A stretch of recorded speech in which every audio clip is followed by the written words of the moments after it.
Anong birth month mo? January. Sila yung malambing, masarap magmahal, pero madaling magsawa.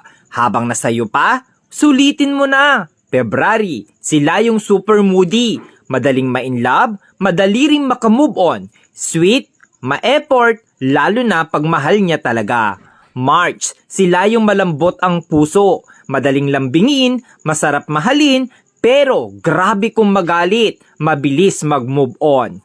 April, sila yung grabe magmahal, todo bigay, todo effort, tahimik pero mainitin ang ulo. Mahilig tumingin sa iba pero ikaw lang mahal niya. May, madaling mainis pero mabilis pasayahin. Maliit na effort mo, natutuwa na. Palaging may love life pero palaging niloloko. June, mahilig talaga mga liwa, pero kapag nakita na niya yung taong mahal niya, loyal kung loyal yan.